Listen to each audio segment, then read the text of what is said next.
اپنایا. انہوں نے کہا کہ تم کیا کرتی پھر رہی ہو, بڑے کیک کاٹتی پھر رہی ہو. پھر انہوں نے گنڈا پور کے ساتھ بھی سخت لہجے میں بات کی ہے اور خاصا ان کو ڈانٹ پلائی ہے, سخت ڈانٹ پلائی ہے. اچھا ناظرین, اب آپ یہ دیکھیں کہ خان صاحب جو ہیں وہ پوری طرح, دنیا میں ایسے کم ہی ہوتا ہے کہ لیڈرشپ جو ہے وہ کارکنوں کی توقع پہ پورا نہیں بلکہ اسے دگنے انداز میں پورا اترے, بہت کم ہوتا ہے. جب بھی لیڈرشپ پہ سخت وقت آتا ہے تو بقول نواز شریف پیچھے مڑ کے دیکھا تو کوئی بھی نہیں, عام طور پہ ایسا ہی ہوتا ہے. لیکن خان صاحب نے کارکنوں کی توقعات پہ نہ صرف پورا اترے ہیں بلکہ دگنے بلکہ 3 گنا انداز میں پورے اترے ہیں. اب یہ کارکنوں کا وقت ہے, کارکنوں کا امتحان ہے کہ وہ اپنے قائد کی توقع پر کتنا پورا اترتے ہیں. اور وہ پہلے بھی پورا اتر چکے ہیں, لیکن جیسے خان صاحب بار بار پورا اترتے ہیں اور پہلے سے زیادہ شدت کے ساتھ پورا اترتے ہیں, اب یہ کارکنوں کا ایک مرتبہ پھر شاید امتحان آنے کو ہے کہ وہ کتنا پورا اترتے ہیں. آج ایک ناظرین طویل عرصے کے بعد بڑی تعداد میں پارٹی رہنماؤں اور وکلاء نے عمران خان سے جیل میں ملاقات کی, اور یہ بالکل ٹھیک ہے بات کہ جو آج اتنی بڑی تعداد میں پارٹی رہنما جمع ہوئے تھے اس میں یہ جو سوشل میڈیا واریئرز ہیں پی ٹی آئی کے, ان کا بہت بڑا ہاتھ ہے. انہوں نے دباؤ برقرار رکھا تھا کہ کہاں ہیں سارے لوگ. عمران خان کی تینوں بہنیں جو باہر سڑک پہ تنہا بیٹھی ہوتی ہیں شدید گرمی میں, لیڈرز کہاں غائب ہو گئے, تو اب لیڈرز کو زبردستی جانا پڑتا ہے. اچھا ناظرین, عمران خان نے واضح طور پر 6 مئی کی ملاقات کی خبروں کی بظاہر تردید کی ہے. اب میں بتاتا ہوں کہ وہ کیسے تردید کی. انہوں نے کہا ہے کہ آئندہ جو بھی کہے کہ مذاکرات ہو رہے ہیں, ایک تو آپ ان خبروں پر اعتماد نہ کریں, اور اگر پارٹی کے اندر سے کوئی کہے کہ مذاکرات ہو رہے ہیں تو آپ نے سمجھنا ہے کہ وہ افواہیں پھیلا رہا ہے. اچھا یہاں ناظرین میں یہ بتا دوں کہ یہ بات کس کے ذریعے باہر آئی ہے, یہ نعیم حیدر پنچوتا نے باہر آ کے کی ہے. جب نعیم حیدر پنچوتا صاحب سے پوچھا گیا کہ یہ بات عمران خان کی اور کسی نے نہیں سنی, تو انہوں نے کہا کہ یہ بات خان صاحب نے میرے کان میں کی ہے, اور انہوں نے پھر باہر آ کے علیمہ خان صاحبہ کو یہ بات بتائی ہے, جس پر علیمہ خان نے پھر یہ میڈیا کے سامنے بات کی ہے. لیکن اب یہ بات اور کسی سے کنفرم نہیں ہو رہی کہ 6 مئی یا جنگ سے 2 دن پہلے کوئی ملاقاتیں ہوئی ہیں جنگ کے دوران, یہ وہ غلط ہے. یعنی عمران خان نے اس کی تردید کی ہے. یہ بات جو ہے یہ نعیم حیدر پنچوتا کے علاوہ کسی اور ذریعے سے باہر نہیں آئی ابھی تک. اچھا ناظرین, دوسری طرف عمران خان نے بیرسٹر گوہر کی, جیسے میں نے عرض کیا, خوب سرزنش کی ہے. بیرسٹر گوہر نے فیلڈ مارشل مقرر ہونے پہ آرمی چیف کو مبارکباد دی تھی, جو ایک روٹین کی کارروائی سمجھی گئی. لیکن عمران خان نے کہا کہ ملک سے آئین اور قانون ختم ہو گیا ہے, اخلاقیات بھی نہیں رہیں, ان کو شرم بھی نہیں آتی. فارم 47 والے ڈاکو اقتدار میں بیٹھے ہیں. آج علی امین گنڈا پور نے بھی ناظرین عمران خان سے ملاقات کی ہے, جس کے بعد علی امین گنڈا پور کا کہنا تھا کہ انہیں ایک بار پھر تحریک چلانے کی ذمہ داری سونپ دی گئی ہے, اس کے لیے ان کے دونوں کندھے حاضر ہیں. ناظرین یہاں پر بھی میں اپنے ذرائع سے اس بات کی تصدیق نہیں کر سکتا کہ عمران خان نے واقعتاً یہ ذمہ داری جو ہے گنڈا پور صاحب کو سونپی ہے یا نہیں. جو گزشتہ روز آپ کو میں نے آدھی اطلاع دی تھی, یعنی آدھی خبر بتائی تھی کہ علیمہ خان کے اور گنڈا پور کے درمیان جو ملاقات ہوئی تھی, اس میں ایک معاملے پر آ کر بات جو تھی وہ تلق کلامی تک جا پہنچی تھی. وہ یہی نقطہ تھا کہ علیمہ خان صاحبہ عمران خان صاحب کے کہنے پہ یہ کہہ رہی تھیں کہ اس تحریک کے لیے وسائل جو ہیں وہ آپ فراہم کریں, اور ظاہر ہے کہ اس میں یہاں پہ گڑھ ہے, یہاں پر پابندیوں کا اس طرح سے قدغن نہیں ہے, زنجیریں نہیں ہیں جس طرح دیگر صوبوں میں ہیں, تو اس کے لیے جو ساز و سامان ہے, جو باقی سارا پیرافرنیلیا ہے, وہ آپ فراہم کریں.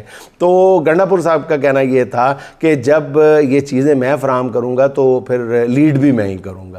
تو یہاں پہ آ کے پارٹی لیڈرشپ میں اختلاف ہے. اب وہ دیکھیں کہ کہاں پہ جا کے اختلاف ختم ہوتا ہے. اب ذرائع کے مطابق عمران خان نے سختی سے ہدایت کی ہے گنڈا پور صاحب کو اور مزمل اسلم کو, جو مشیر ہیں اقتصادیات کے صوبے میں, ان دونوں کو سختی سے ہدایت کی ہے کہ ان کی منظوری کے بغیر خیبر پختونخوا کا بجٹ کسی صورت پاس نہیں کیا. ناظرین یہ بڑی سخت موو ہے عمران خان کی, بہت سخت موو ہے, اور یہ آگے چل کے پورے سسٹم کو ہلا کے رکھ سکتی ہے. یہی وجہ ہے کہ علی امین نے پھر میڈیا سے آ کر گفتگو کرتے ہوئے کہا ہے کہ اب اگر انہیں بجٹ کے سلسلے میں عمران خان سے ملاقات کی اجازت نہ ملی تو وہ وفاقی بجٹ کے حوالے سے IMF کی کسی شرط کو نہیں مانیں گے. اور آج کی ملاقات سے ایک چیز ناظرین بالکل واضح ہو گئی ہے کہ اب آگے معاملات جو ہیں وہ مزاحمت کی طرف جائیں گے، شاید اسی سے مفاہمت کی کوئی راہ نکلے۔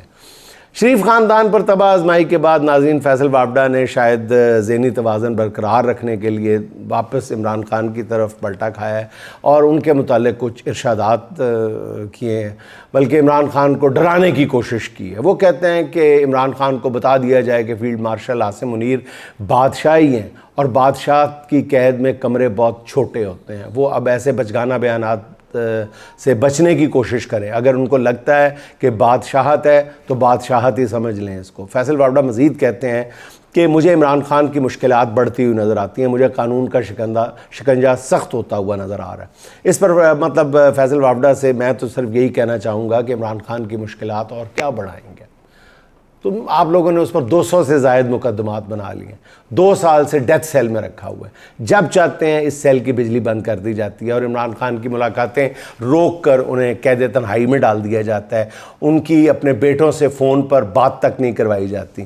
فیصل وابڈا صاحب اور مشکلات کیا بڑھائیں گے؟ مجھے بتائیں تو صحیح نا۔ عمران خان کو جس جگہ رکھا گیا ہے اس سے تاریک سیل شاید ملک کی کسی جیل میں نہیں ہے، اس سے گندی جگہ شاید ہی کسی جیل میں ہو، اور ان پر قتل سے لے کر عدت تک اور دہشت گردی سے لے کر بغاوت تک ہر طرح کا مقدمہ بنا کے دیکھ لیا ہے۔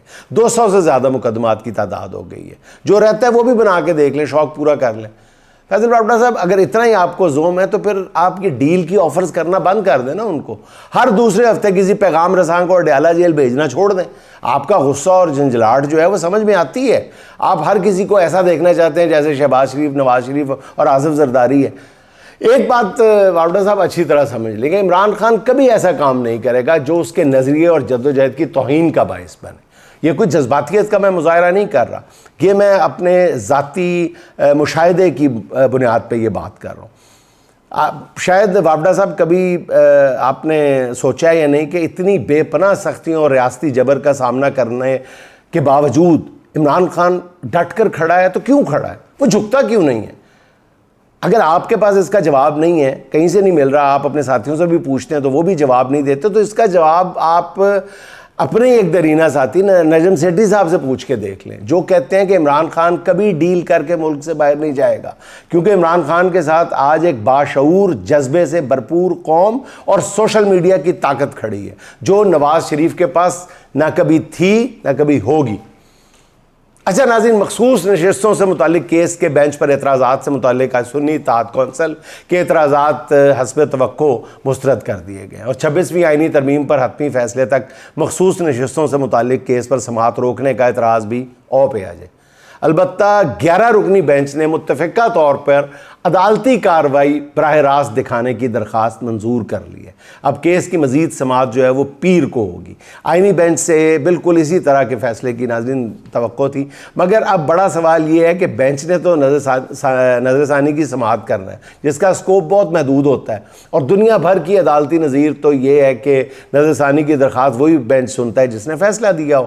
اب اس بینچ میں زیادہ تعداد ایسے ججز کی ہے جنہوں نے اوریجنل کیس سنا ہی نہیں تھا، تو پھر وہ نظر ثانی کس چیز کی کریں گے؟ یا پھر دوسری صورت یہ ہوگی کہ اب یہ کیس دوبارہ سنا جائے گا، دوبارہ وہ کلا دلائل دیں گے۔ اب دیکھیں آئینی بینچ والے دنیا کے عظیم ترین قانونی دماغ اس کے لیے پوری دنیا کے لیے ایک نئی عدالتی مثال قائم کرتے ہیں یا نہیں، یہی کرنا پڑے گا۔ اچھا، ایک لوگ اس میں مثبت پہلو یہ دیکھ رہے ہیں آج کے فیصلوں میں کہ جی یہ کیس براہ راست دکھایا جائے گا۔ ناظرین، میری ذاتی رائے ہے کہ عدالت نے یہ کہہ تو دیا ہے کہ یہ کیس براہ راست نشر کیا جائے گا، کیس کی سماعت، لیکن میری ذاتی رائے یہ ہے کہ شاید ایسا بھی ممکن نہیں ہوگا، کوئی نہ کوئی بڑا بہانہ تراشا جائے گا اور یہ کیس شاید عوام اپنی نظروں سے دیکھنے سے محروم رہیں گے۔ کیوں؟ اس لیے کہ نئے ججز کی بودھی کارکردگی جو ہے وہ سامنے نہ آ جائے، سیدھی بات ہے۔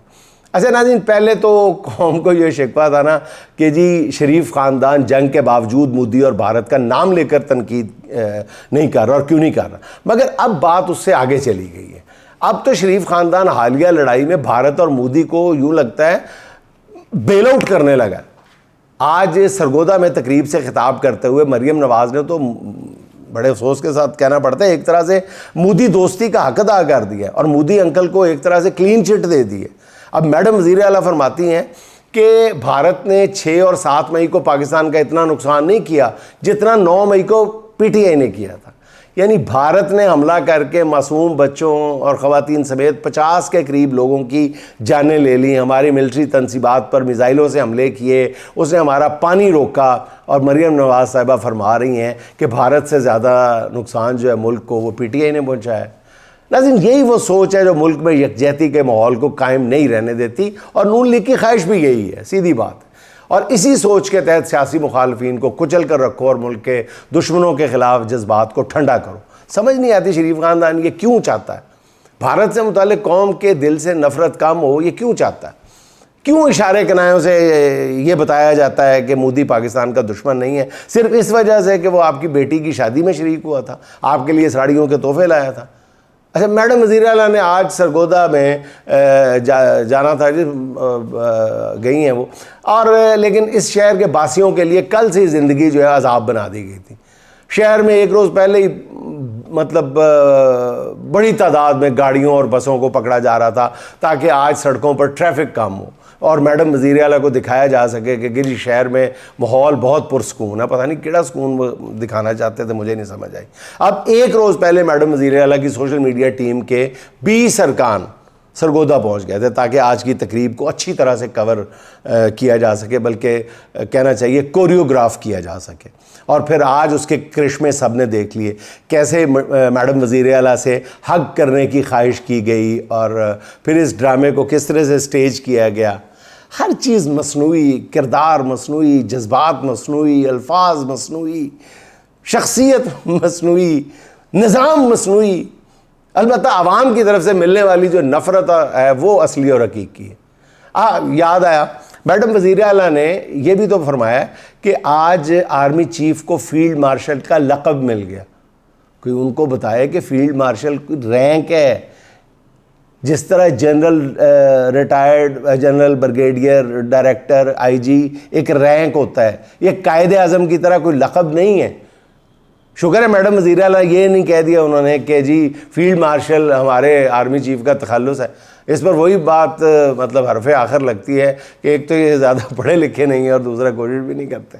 اچھا, گزشتہ روز میڈم وزیر اعلیٰ نے فرمایا تھا کہ میں ہر صبح جب آفس آتی ہوں تو میرے دل میں یہی بات ہوتی ہے کہ مجھے اللہ تعالیٰ کو جواب دینا ہے. اس پر مریم نواز صاحبہ سے بس اتنا ہی عرض کرنا ہے کہ فارم 47 پر جیتنے کا بھی اللہ کو جواب دینا ہے یا نہیں. اس جواب دہی کا خیال نہیں آتا کہ ناحق کسی کی کرسی پر قبضہ کر لیا جائے جس پر عوام نے آپ کو بٹھایا ہی نہ ہو. بہرحال اندھے سیاسی انتقام میں ہزاروں لوگوں کو گرفتار کرنا, انہیں جیل میں ڈالنا, ان کے گھروں میں گھسنا, اس پر اللہ کے سامنے جواب دہی کا احساس کبھی دل میں جانگزی نہیں ہوا ہے جی. بہرحال خیال آئے یا نہ آئے جواب تو بہرحال دینا پڑے گا. مجھے بھی, ناظرین آپ کو بھی, ہم سب کو, پوری قوم کو, سیاستدانوں کو, چاہے آپ ادھر کے ہو چاہے آپ ادھر کے ہو, جواب تو ہمیں اپنے ایک ایک عمل کا دینا پڑے گا. اچھا ناظرین, پاک بھارت جنگ کے بعد مختلف ادارے اپنے اپنے طور پہ سرویز کروا رہے ہیں جن میں ایک سوال کامن ہے کہ آیا اس جنگ کے بعد عمران خان کی مقبولیت میں کوئی کمی ہوئی ہے یا نہیں. اب تک جتنے بھی پولز اور سروے سامنے آئے ہیں یا کرائے گئے ہیں سبھی اس بات پر متفق ہیں کہ اس جنگ کے بعد عمران خان کی مقبولیت اور بڑھ گئی ہے, اور اس کی ایک وجہ یہ ہے کہ عمران خان نے جیل میں بیٹھ کے مودی کو للکارا تھا. دوسری طرف شریف خاندان نے بھارت سے متعلق لب سی لیے تھے حکومت میں بیٹھ کے, مگر سرکار دربار سے وابستہ کچھ صحافیوں نے عمران خان کو ہی ہدف بنایا ہوا. انہی میں سے ایک افسوس کے ساتھ کہنا پڑتا ہے انصار عباسی بھی ہے. عمران خان کی سمجھ نہیں آتی کہ وہ چاہتے کیا ہیں. یعنی انصار عباسی صاحب فرما رہے ہیں کہ عمران خان کی سمجھ نہیں آتی کہ وہ چاہتے کیا ہیں. پہلے انہوں نے اسٹیبلشمنٹ سے بات چیت پر آمادگی ظاہر کی اور اس کے 24 گھنٹے بعد ہی آرمی چیف کو فیلڈ مارشل بنائے جانے کے فیصلے پر تنقید کر.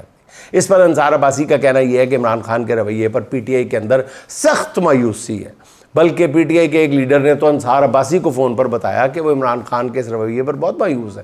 اب پتہ نہیں پی ٹی آئی کے جس لیڈر کو مایوسی اتنی زیادہ ہوئی اس نے اظہار کے لیے, مایوسی کے اظہار کے لیے انصار عباسی صاحب کا انتخاب کیوں کیا؟ اگر اسے بہت زیادہ مایوسی ہوئی تھی تو وہ پارٹی سے استعفیٰ دے کر گھر چلا جاتا. عمران خان تو بار بار کہہ چکا ہے کہ جو کوئی اس کے بیانیے کا بوجھ نہیں اٹھا سکتا وہ اس کی پارٹی سے نکل جائے. اچھا پھر ہمارے محترم جاوید چودھری صاحب تو اس سے بھی زیادہ غصے میں، ان کا کہنا ہے کہ عمران خان ٹھیک نہیں ہوئے، جب تک عمران خان 15 سے 20 سال جیل میں نہیں رہیں گے نا اور انہیں رگڑا نہیں لگے گا، یہ سیدھے نہیں ہوں گے۔ عمران خان کی بہنیں انہیں مروا رہی ہیں۔ جو یہ سب بات کرنے کا بھی سلیقہ ہوتا ہے، تنقید کرنے کا بھی کوئی سلیقہ ہوتا ہے، خدا کے لیے آپ تو مطلب لفظ آپ کی کمان پہ ہوتے ہیں، لفظ آپ بادشاہ کر رہے ہیں لفظوں کے، کیا ہو گیا؟ یہ کوئی بات کرنے کا طریقہ ہے؟ یہ کوئی بات کہنے کا سلیقہ؟ اور یہ کوئی بات کہنے کی ہے؟